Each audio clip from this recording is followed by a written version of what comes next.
Salut les amis, comment allons-nous aujourd'hui?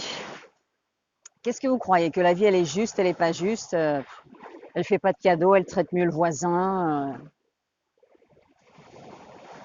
Qu'est-ce que vous croyez? La vie est la vie. La vie ne maltraite ni ne traite personne spécifiquement. La vie est la vie. Ce qui va changer, c'est votre interprétation de ce que ces événements veulent dire pour vous. Un exemple très simple, 2020. J'entends beaucoup, c'est une année de merde, il y en a marre, franchement. C'est une année de merde, pourquoi? Réfléchissez, pourquoi? Le Covid, vous allez me dire. Le Covid. Mais depuis que le monde est monde, on meurt, on naît, on perd son boulot, on perd les gens qu'on aime, on peut entrer en banqueroute, on peut se retrouver paralysé, C'est pas nouveau tout ça. C'est juste que pour une fois, ça arrive partout dans le monde au même moment. Donc toute notre attention est là-dessus. Et quand on pense comme ça, qu'est-ce qui se passe? On a l'impression qu'on peut rien faire, qu'on est victime de ce Covid de 2020 et que 2020 passe parce que sinon on va pas y arriver.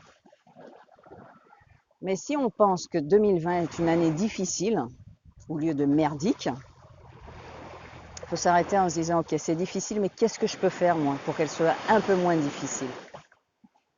Et quand on parle en fait de changer de perspective ou reframing, c'est de ça dont on parle. On ne parle pas de prétendre que la réalité n'existe pas. On est juste en train d'essayer de s'adapter à cette réalité et à faire au mieux avec elle.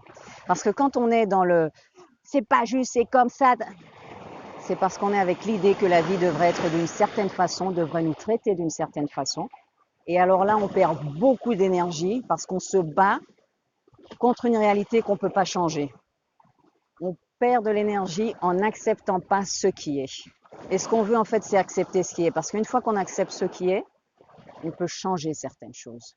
Donc quand on veut essayer de changer sa perspective, la première chose qu'on fait, c'est écrire et décrire la situation en se retirant du panorama. Ce que je veux dire, c'est on décrit la situation, les faits. On ne met pas ses sentiments, ses émotions, ce qu'on pense que ça veut dire. On décrit les faits comme ils sont arrivés, comme ils arrivent.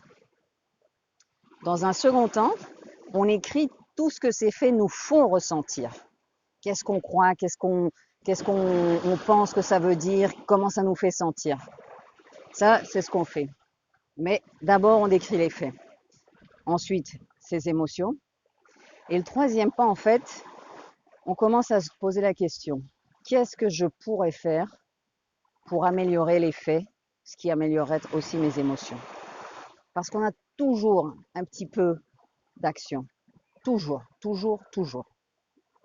Donc, si on prend le cas du Covid 2020, la situation, c'est on ne peut pas voyager comme on veut, on est confiné partiellement ou complètement, on ne peut plus embrasser les gens qu'on aime, on ne peut plus se réunir, on ne peut plus faire des accolades, on ne peut plus aller faire les magasins comme on voulait, on ne peut plus aller au resto.